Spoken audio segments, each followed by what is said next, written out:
Universitas kami, ibu kota negara. Halo sahabat Indonesia, selamat datang di kanal saya Zuliani Dalimunte. Tayangan ini merupakan program edukasi daring kepada masyarakat yang diselenggarakan oleh Fakultas Ekonomi dan Bisnis Universitas Indonesia. Kali ini kita akan membahas tentang layanan urun dana atau equity crowdfunding. Yuk kita saksikan bersama. Apa yang dimaksud dengan layanan urun dana atau crowdfunding?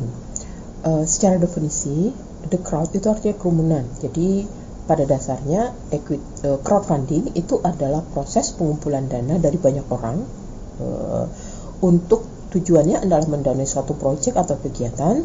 Dan saat ini, saya sebut saat ini, itu dilakukan secara online, baik melalui perantara atau tidak. Jadi perkembangan teknologi telah menyebabkan crowdfunding menjadi sebuah kegiatan yang semakin banyak dipakai, jadi semakin populer.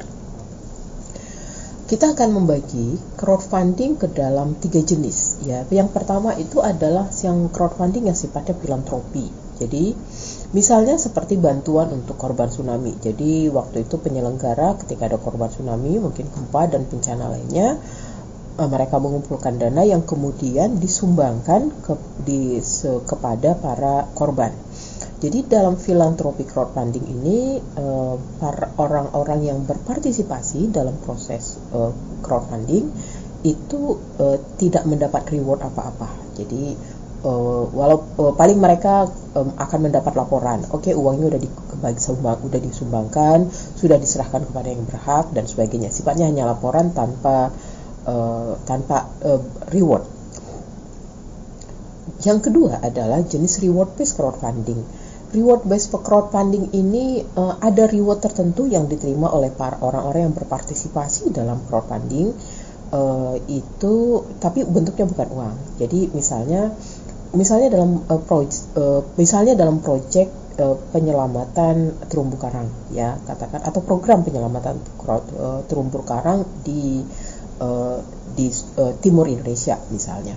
Nah, di situ kemudian para backers itu ketika dia menyumbangkan dalam jumlah tertentu, dia akan dapat katakan foto-foto terumbu karang gitu, foto-foto di bawah laut yang tentunya memang foto-foto eksklusif seperti itu ya. Jadi dia dapat, kalau semakin besar uang yang disumbangkan, mungkin dia akan dapat foto-foto yang lebih baik misalnya. Jadi dapat sesuatu tapi sifatnya bukan uang gitu. Nah, yang ketiga itu ada equity atau securities crowdfunding. Ya. Jadi kalau tadi reward based crowdfunding itu para backers dapat sesuatu tapi bukan uang, bukan financial benefit, maka pada equity atau securities crowdfunding kita menyebutnya bukan backers tapi investor. Jadi para investor ini akan mendapatkan financial benefit dari project. Jadi ini adalah program atau proyek untuk mengumpulkan dana dalam rangka kegiatan bisnis gitu. Jadi pengumpulan dana dari banyak orang dalam bentuk equity atau securities, lalu kemudian ketika proyeknya didanai dan menghasilkan keuntungan, maka para investor akan mendapatkan benefit keuangan dari proyek tersebut. Nah, kita di sini akan fokus pada bagian yang ketiga dari crowdfunding, yaitu equity atau securities crowdfunding. Nah, artinya kita akan lihat crowdfunding sebagai instrumen investasi. Nah, sebagai instrumen investasi, kita harus kembali kepada ide dasar investasi, yaitu risk return trade off. Apa itu risk return trade off? Bahwa ada pertukaran trade off antara imbal hasil dan risiko. Jadi kita bicara ada imbal hasil, return, ada risiko, di mana aksioma dasarnya adalah high risk high return, low risk low return. Investor harus siap dengan risiko yang tinggi kalau dia berharap return atau imbal hasil investasi yang tinggi. Tapi kalau tidak siap dengan risiko investasi yang tinggi, dia harus puas dengan imbal hasil yang rendah. Jadi investasi itu tidak ada yang namanya low risk high return, itu nggak ada. kalau ada yang menawarkan investasi ya low risk tapi high return, biasanya ada resiko yang tidak disampaikan, yang disembunyikan barangkali oleh yang menawarkan proyek tersebut. Oke. Nah, kita akan lihat bagaimana karakter dasar nature dari instrumen crowdfunding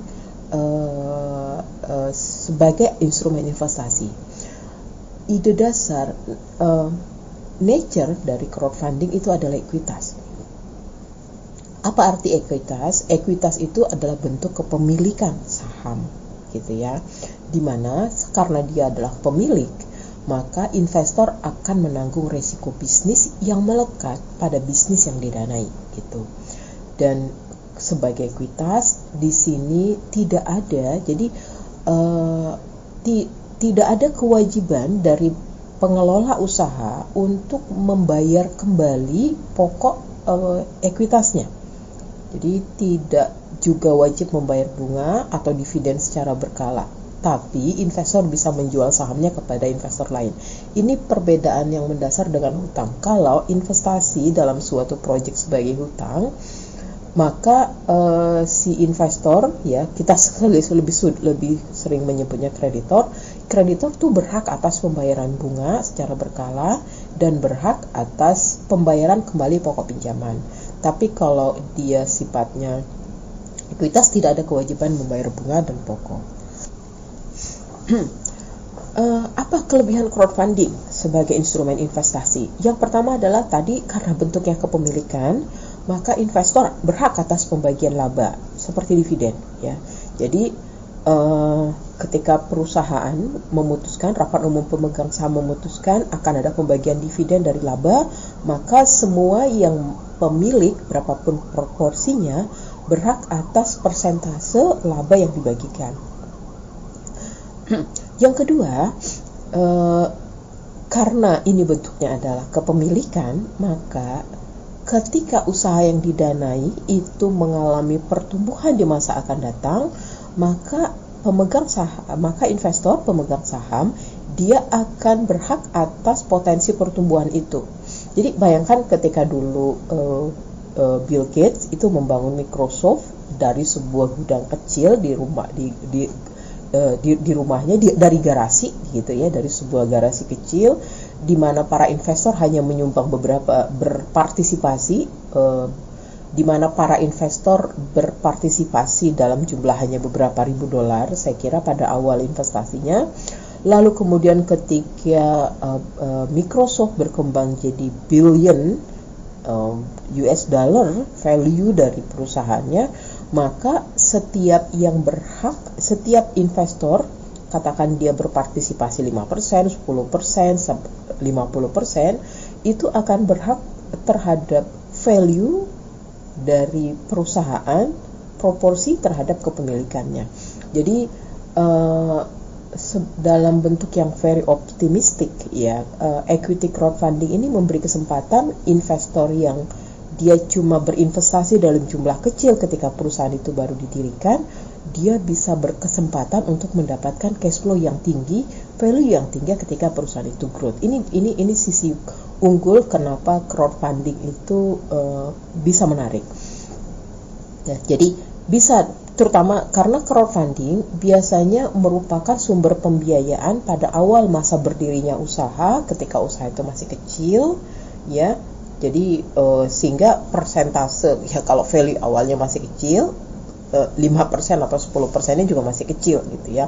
Tapi ketika dia begitu besar, maka 5% atau 10%-nya akan menjadi sesuatu yang besar.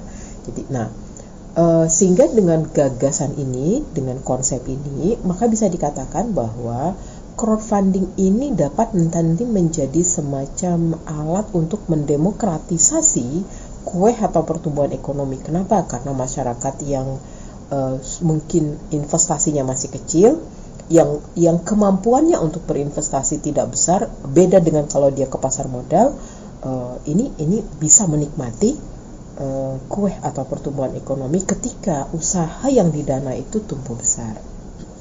Kita dari awal itu, ketika katakan perusahaan itu masih kecil, kita ikut sudah berpartisipasi, kita sudah membeli sahamnya dalam jumlah tertentu 5%, 10%, 20%. Nah, ketika perusahaan itu besar, tentu value nilai dari investasi kita akan mengikuti besarnya perusahaan itu. Ya, jadi mungkin awalnya bayangkan Microsoft ketika dia masih awal didirikan, dia itu cuma butuh beberapa ribu dolar, tapi dengan berjalannya waktu sebagai perusahaan yang sukses, dia bisa menjadi billion dollars ya, value dari perusahaannya itu. Maka kalau yang investor yang dari awal terlibat ikut dalam kegiatan investasinya itu, tentu tiba-tiba sekarang bisa menikmati kekayaan yang luar biasa. Nah, harapan-harapan seperti itu menyebabkan kenapa equity crowdfunding ini menarik. Tapi investor kita tidak bisa melupakan, karena ini adalah alat investasi. Jadi kita bicara risk return trade off. Sebagai alat investasi harus disadari bahwa ada sejumlah risiko yang harus diwaspadai oleh investor. Yang pertama adalah risiko bisnis. Ya, risiko bisnis ini melekat pada bisnis. Namanya bisnis, bisa untung bisa rugi. Nah, sebuah riset yang dilakukan Lukarian dan kawan-kawan di tahun 2016, mereka menemukan dari 380 usaha yang sukses mendapatkan dana melalui crowdfunding, ini di Amerika Serikat, dari 2016 sampai 2018, ini sebanyak 17% itu mengalami kegagalan usaha. Nah, jadi memang ya kalau usahanya gagal seperti apa, ya investor akan kehilangan bisa jadi dia akan kehilangan seluruh investasinya gitu ya. Bisa cuma separuh, bisa cuma sebagian, bisa seluruhnya. Jadi kalau usahanya itu benar-benar gagal, ya mau diapain lagi gitu. Itu ya sudah gitu. Jadi ada risiko bisnis. Tadi kita katakan ada benefit. Jadi ada 17% ternyata ini di Amerika. Ya, di Indonesia saya kira ini perlu riset lebih jauh, karena di Indonesia ini ada sejumlah platform yang sudah menyelenggarakan dulu, seperti dulu awal Kita Bisa, terus kemudian Santara yang sekarang cukup populer. Itu ada saya kira ribuan yang terlibat di dalamnya gitu, ribuan usaha yang terlibat di dalamnya, tapi belum ada riset yang menunjukkan berapa persen yang usaha yang sukses mendapatkan dana secara crowdfunding itu yang bisnisnya gagal. Yang kedua adalah risiko likuiditas. Apa itu risiko likuiditas? Gini, kalau kita berinvestasi di pasar modal, kita beli saham Telkom misalnya, kita beli saham Medco, kita beli saham Indofood, pada saat kita butuh dana, kita bisa langsung sampaikan kepada perusahaan sekuritas yang memfasilitasi pembelian kita di pasar modal, tolong dong dijualkan, saya lagi butuh dana gitu ya. Berapa harganya? Tolong jual pada harga terbaik lah misalnya. Nah itu bisa langsung, bisa hari itu juga, menit itu juga, langsung kemudian dijualkan, lalu kita dapat uangnya 2 hari kemudian, seperti itu. Nah kalau di equity crowdfunding, ini jadi masalah gitu. Jarang sekali proyek yang didanai lewat equity crowdfunding itu punya pasar sekunder yang kuat, ya. Jadi ketika pasar sekunder itu tempat di mana jadi ada 2 jenis pasar primer, pasar sekunder. Pasar primer itu adalah di mana transaksi antara investor dengan si perusahaan. Jadi uangnya itu masuk ke kantong perusahaan gitu ya. Nah, sedangkan pasar sekunder itu transaksi antara investor dengan investor. Jadi uangnya itu antara investor A dengan investor B. Jadi tidak lagi uangnya itu masuk ke perusahaan yang tadi butuh dana. Nah, kalau di bursa, pasar sekundernya itu ya ada bursa efek gitu ya. Sudah itu cukup ramai gitu. Nah, kalau di pasar equity crowdfunding ini pasar sekundernya tidak kuat. Seringkali nggak ada gitu. Jadi kalau investor butuh dana gimana? Saya butuh uang nih. Nah, dia harus mencari-cari siapa investor yang mungkin membutuhkan atau bersedia untuk membeli sahamnya. Gitu. Dan ini tidak mudah gitu karena tidak ada pasar sekundernya. Nah, apalagi kalau terlihat bahwa usahanya itu kok kayaknya usahanya buruk ya gitu. Kalau usahanya itu sepertinya mengalami kemunduran, dia mulai rugi, mungkin investor benar-benar tidak akan bisa dapatkan siapa yang bersedia membeli sahamnya.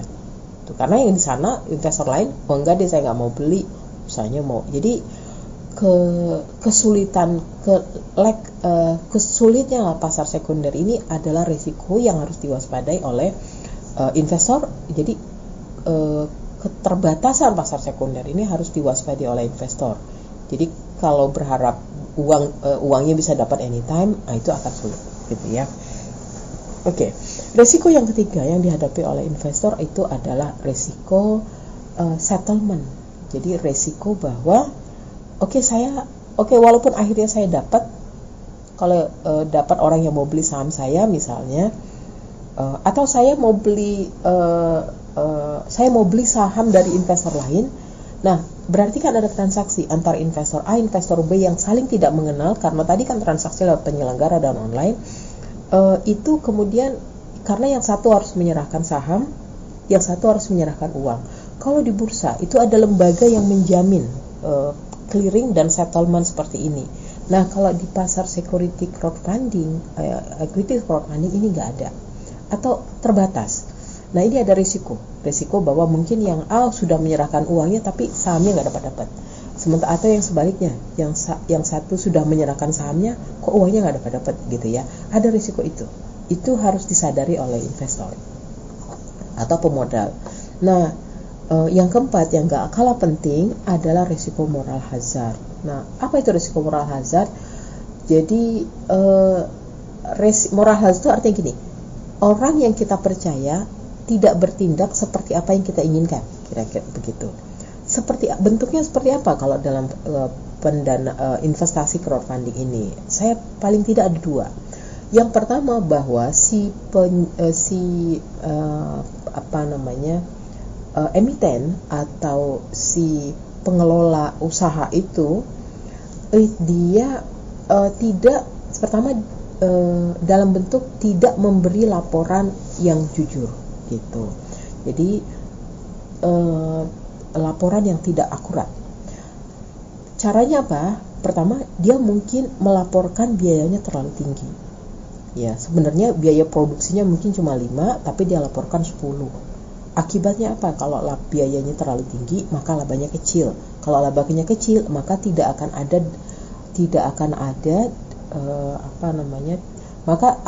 mungkin tidak akan ada laba yang bisa dibagi kepada pemegang saham.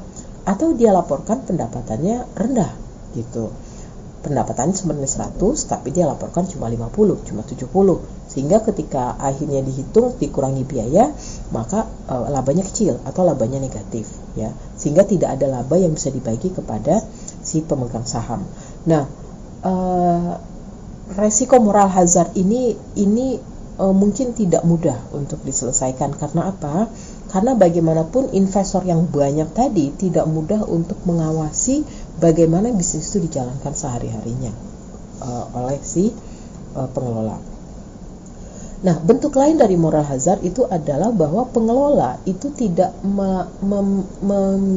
memberi upaya maksimal untuk memastikan usahanya berhasil.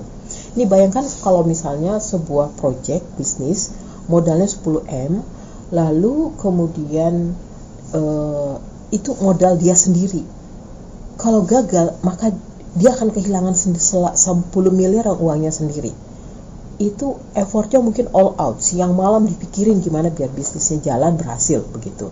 Tapi kalau 10M ini diperoleh dari 1.000 orang, dari 10.000 orang, dari 1 juta orang, 10.000 orang aja katakan, yang apalagi tidak kenal, yang mostly tidak dikenal oleh si pengelola, sedangkan dia cuma berkontribusi modal cuma 5% seperti itu, mungkin dia tidak akan memberi effort yang maksimal atas usaha itu gitu. Jadi dia cuma kalaupun gagal, jadi nggak maksimal aja gitu ya. Ini bentuk moral hazard. Ini sangat sulit untuk dievaluasi sebenarnya, untuk diawasi, dan tidak mudah untuk membuat agar si pengelola itu memberi effort maksimal pada usahanya. Artinya risiko kegagalan usaha akan lebih tinggi ketika pembiayaannya lewat crowdfunding, pembiayaan dilakukan banyak orang ketimbang pembiayaan dilakukan oleh si pengelola itu sendiri. Kira-kira demikian. bagaimana regulasi equity atau securities crowdfunding Indonesia? Jadi perkembangan securities crowdfunding atau equity crowdfunding di dunia itu kemudian sudah direspon oleh OJK, Otoritas Jasa Keuangan, sejak tahun 2018. Jadi tahun 2018 itu ada POJK nomor 37 tentang layanan urun dana melalui penawaran saham melalui sistem informasi, yang kemudian diubah menjadi POJK nomor 57 tahun 2020 tentang penawaran efek melalui layanan urun dana. POJK tahun 2018 itu fokus sifatnya hanya equity crowdfunding, tapi POJK 2020 itu dia sudah masuk bukan hanya equity, tapi juga dia sudah menyebutnya istilahnya efek securities. Jadi sudah semakin dekat kepada konsep pasar modal gitu ya, lebih dekat ke pasar modal regulasinya. Nah, ada beberapa regulasi, kita ambil beberapa hal yang penting bahwa penawaran efek. Jadi yang boleh melakukan kegiatan penyelenggara itu yang boleh melakukan aktivitas. Jadi tidak boleh, misalnya ada seorang pengusaha, dia mau bikin katakan tambak udang gitu ya. Tambak udang dikatakan di Jawa Barat.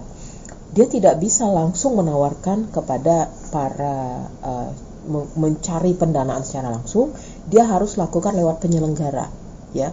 Nah, penyelenggara ini ya, kalau di Indonesia misalnya Santara, kita bisa, it's okay saya menyebut merek, tidak apa-apa, ya. Jadi penyelenggara ini yang kemudian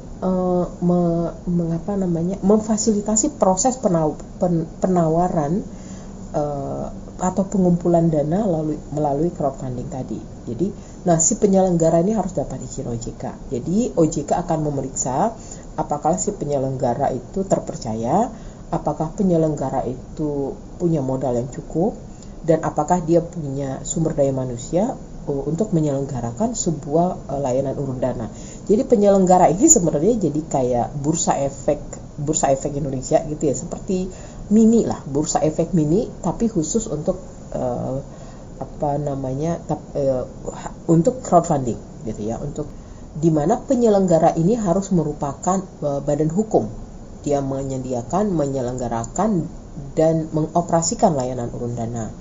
Kemudian instrumen apa aja yang boleh ditawarkan lewat crowdfunding ini? Pertama, dia bisa ekuitas atau saham. Nah, bisa juga hutang dan bisa sukuk. Sukuk itu adalah instrumen pembiayaan berbasis syariah gitu ya. Nah, kemudian regulasi yang lain adalah bahwa maksimum penghimpunan dana 10 miliar per proyek. Jadi dengan membuat batasan maksimum 10 miliar per proyek dengan masa fundraising 12 bulan. Ini memang dari awal didesain POJK ini bahwa layanan urun dana itu untuk membiayai usaha kecil gitu. Jadi kalau kita katakan fundraising lewat pasar modal itu untuk perusahaan besar, maka fundraising lewat equity, lewat crowdfunding itu untuk usaha kecil menengah. Ya, karena penghimpunan dananya maksimum 10 miliar. Ya, 10 miliar itu untuk UKM lah ya, dengan masa fundraising 12 bulan. Nah, ya, oke. Di mana definisi project itu adalah kegiatan atau pekerjaan yang menghasilkan barang, jasa atau manfaat lain, baik yang sudah ada atau akan ada. Ini bedanya dengan pasar modal. Kalau pasar modal itu harus sudah ada dan sudah paling nggak 2 tahun terakhir itu untung dan sebagainya. Nah, kalau crowdfunding itu sudah ada boleh, yang akan ada.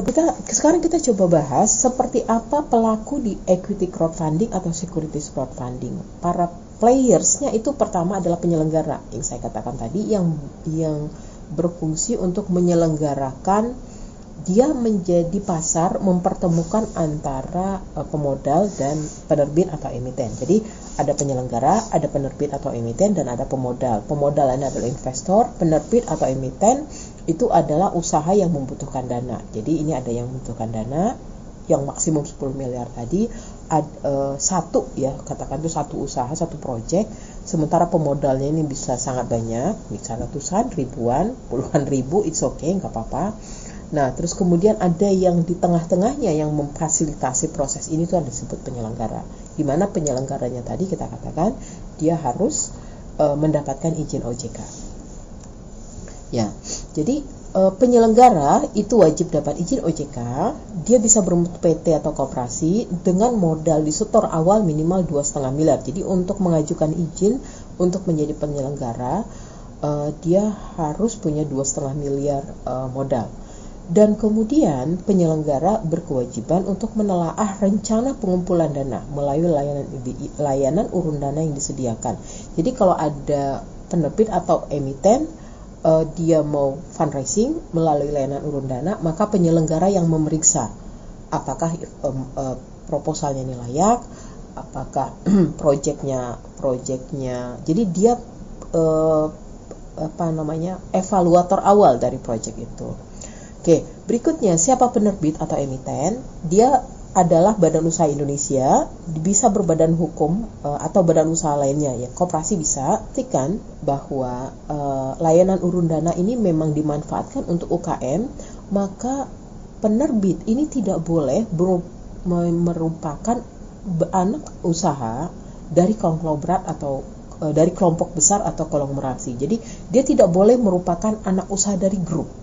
Jadi dia berharus ke badan hukum tapi bukan anak usaha dari grup atau konglomerat, dan juga bukan bukan perusahaan yang sudah TBK. TBK itu artinya sudah menjual sahamnya di pasar modal, dan dia juga bukan anak usaha dari perusahaan TBK. Jadi anak usaha atau cucu usaha dari perusahaan TBK tidak boleh gitu. Nah, kemudian dengan mempunyai emiten ini kekayaan bersih kurang dari 1 miliar di luar tanah dan bangunan usaha gitu. Jadi memang didesain untuk usaha kecil menengah. Kita sudah sampai pada akhir dari tayangan ini ya, sahabat Indonesia. Sampai jumpa pada bagian berikut di mana kita akan membahas equity crowdfunding sebagai instrumen investasi, dan kita juga akan membahas equity crowdfunding sebagai pembiayaan untuk UKM dan bagi koperasi. Sampai ketemu, salam.